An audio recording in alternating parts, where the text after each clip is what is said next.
Hai semua, selamat datang kembali. Mitos pesugihan dan pengelarisan masih sangat lekat dengan penduduk Indonesia. Bahkan masih banyak yang mempercayai dan menganutnya. Seperti yang dilakukan oleh dua perempuan cantik ini, Handani dan Aceng. Demi kelancaran usaha sanggarnya, mereka menemui Kanjeng Semanu, sang pemandu kesesatan. Mereka bersuci dengan mandi air kembang. Akan dipilih satu di antara dua, siapa yang akan bertanggung jawab untuk mencari tumbal dan melakukan ritual. Siapa yang tanggung jawab? Handanilah yang terpilih untuk mengemban tugas itu. Setelah itu, Handani harus berendam bersama puluhan ular di dalam kolam. Semanu hanyalah pelantara antara Handini dengan demit perempuan yang nantinya diharapkan dapat memberi kelancaran pada sanggar mereka. Handini adalah sinden cantik dan primadona desa. Tak pelak banyak pria yang tergoda dengan kecantikannya. Namun semua itu tentu tidak gratis. Handini akan menumbalkan setiap lelaki yang dekat dengannya. Handini akan berubah menjadi seekor ular dalam setiap aksinya. Ia melilit, memangsa.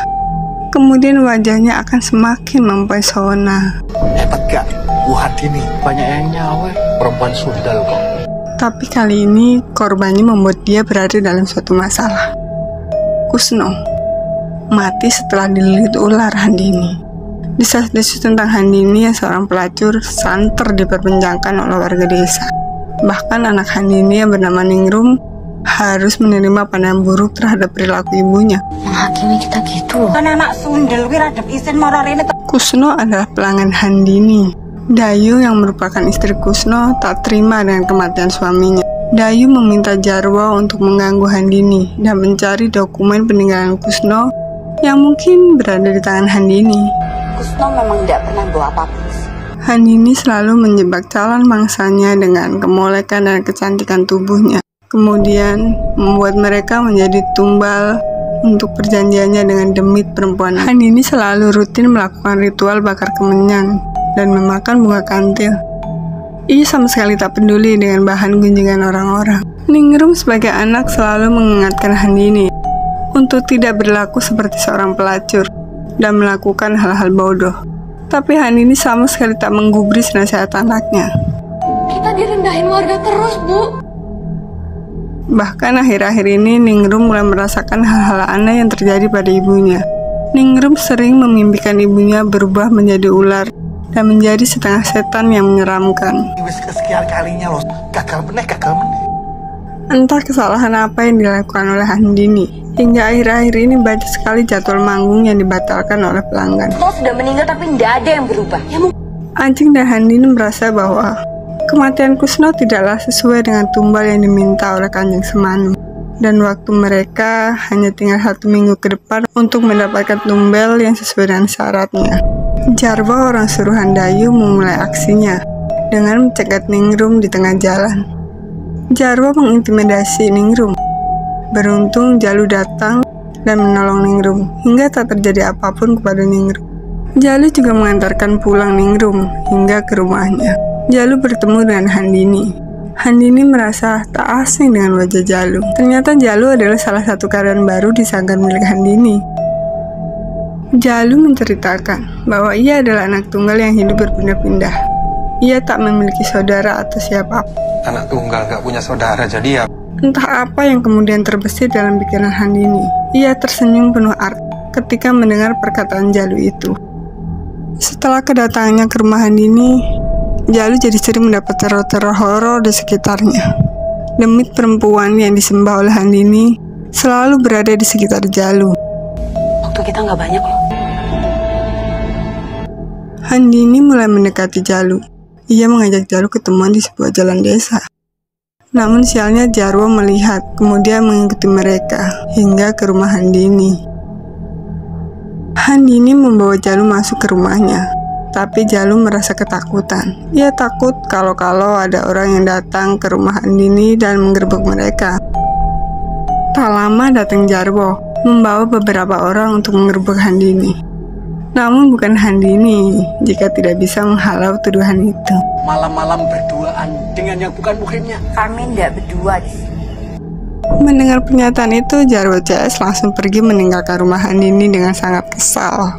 Ningrum merasa kecewa dengan ibunya itu, karena Ningrum sepertinya menaruh hati pada Jalu. Saya minta maaf ya Ning, kedatangan saya malah mengganggu.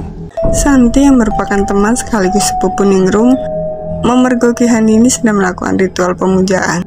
Yang aneh adalah Handini berubah menjadi demit perempuan, berwajah seram dan bermata merah. Demit perempuan itu kemudian melihat ke arah Santi. Spontan Santi langsung terpental dan kesurupan. Entah dari mana kemudian datang Handini menyembuhkan Santi. Handini meminta Ningrum untuk mengantar Santi pulang dan menemaninya. Kamu antar Santi ke rumahnya. Rupanya di demit laknat itu masih saja mengikuti Santi. Puncaknya Santi kesurupan lagi dan mencekik Ningrum. Ningrum berhasil lolos dan minta tolong kepada warga. Kemudian datanglah Pak Ustadz. Pak Ustadz mengatakan, Santi memang dari dulu sensitif terhadap hal-hal tak kasat mata sejak kecil.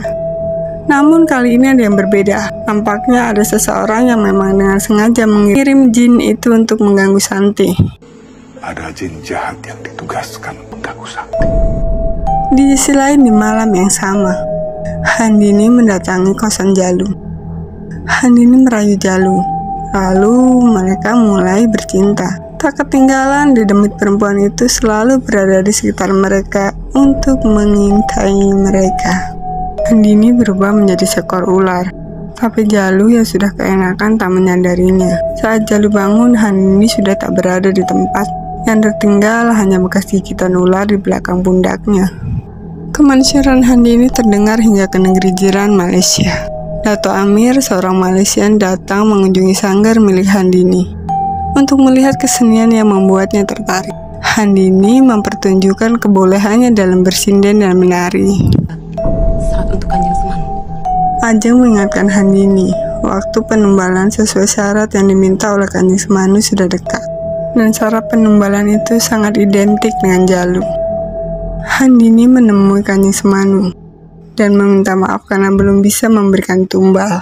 Namun Kanjeng Semanu malah memberinya jimat dan mengatakan, basis jimat ini dengan darah tumbalmu nanti. Jimat itu terus dilumuri darah.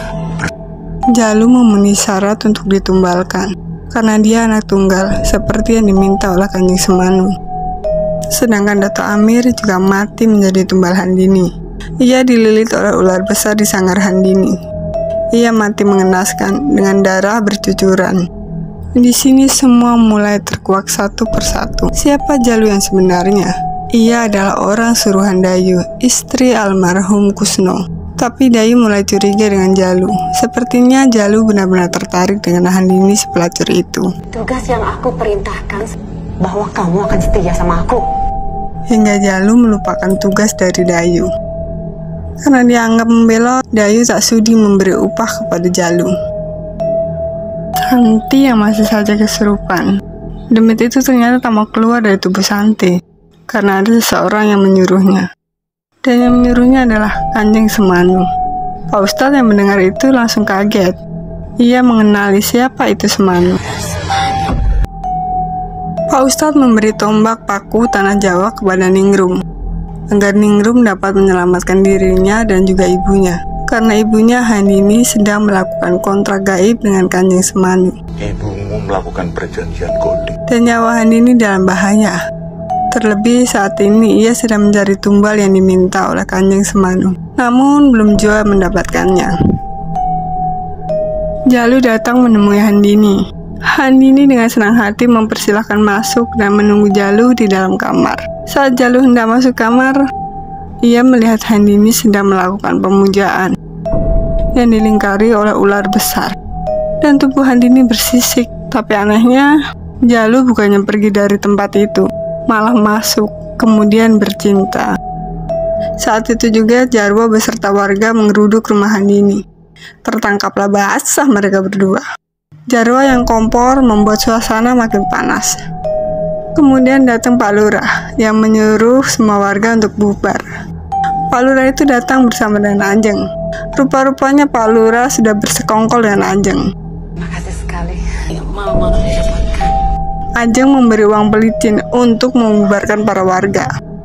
Tanpa sepengetahuan Handini, Jalu yang merasa penasaran masuk ke kamar Handini dan mengambil sebuah pisau kecil. Sepertinya pisau itu adalah jimat yang dikasih oleh Kanjeng Semanu.